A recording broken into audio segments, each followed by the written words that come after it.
Assalamualaikum warahmatullahi wabarakatuh. Perkenalkan, nama saya Muhammad Irfandi.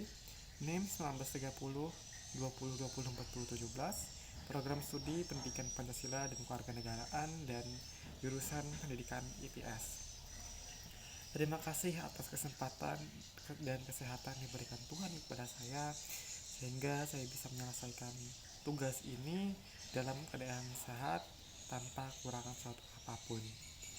Baik, di sini saya akan memberikan suatu materi uh, mata pelajaran bahasa Indonesia ya, yaitu keterkaitan tentang hakikat paragraf. Sebelum itu, semisalnya di dalam penjelasan saya nanti tidak ada kesalahan atau menyimpang dari materi, mohon dikoreksi ya teman-teman, karena di sini saya juga belajar dan ini merupakan tugas bahasa Indonesia saya. Baik, langsung ke materi saja ya. Hakikat paragraf. Mungkin teman-teman sudah pernah belajar, bukan ya, jelas pasti sudah ya belajar tentang yang namanya paragraf.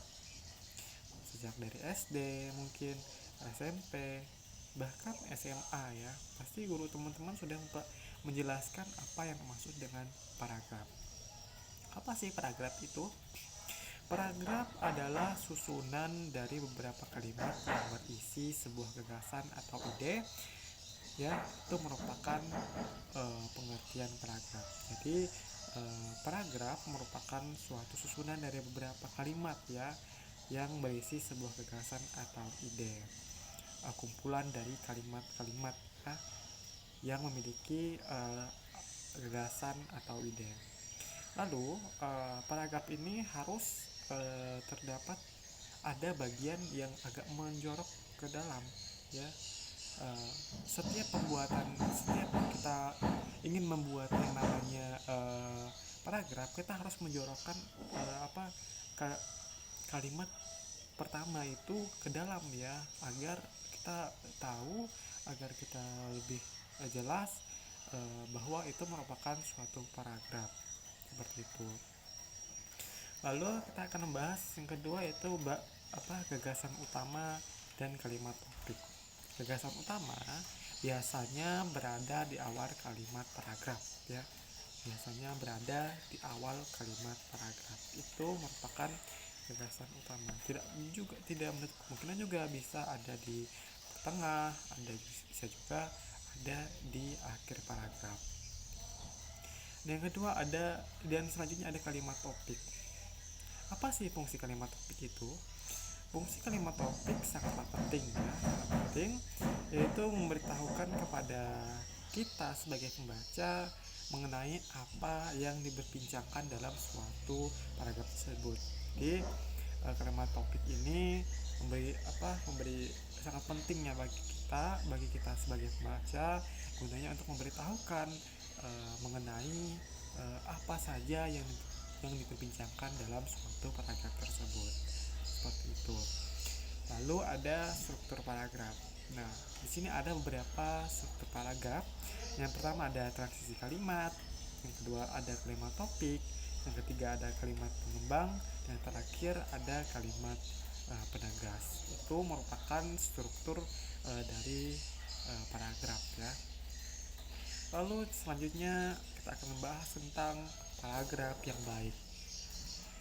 Paragraf yang baik harus memiliki rambu-rambu ya, rambu-rambu penanda hubungan antar bagian yang sangat mutlak diperlukan untuk membangun paragraf yang baik. Jadi dalam membuat paragraf harus yang memiliki rambu-rambu ya, harus memiliki namanya rambu-rambu.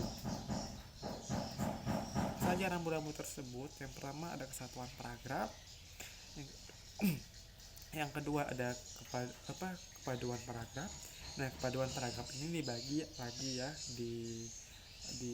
ada kepaduan paragraf ini ada lagi mana dibagi lagi ya. Paduan paragrafnya ada terdiri dari kata transisi, ada referensi, ada substitusi, ada elips, ada antonim, ada sinonim, ada hiponim, dan ada kemurniman, dan yang terakhir ada repetisi. Itu merupakan dari kepaduan paragraf, dan itu merupakan kepaduan paragraf ya.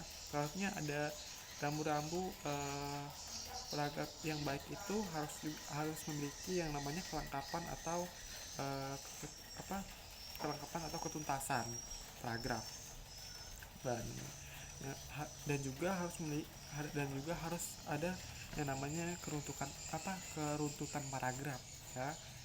Dan yang terakhir ada yang namanya konsistensi paragraf.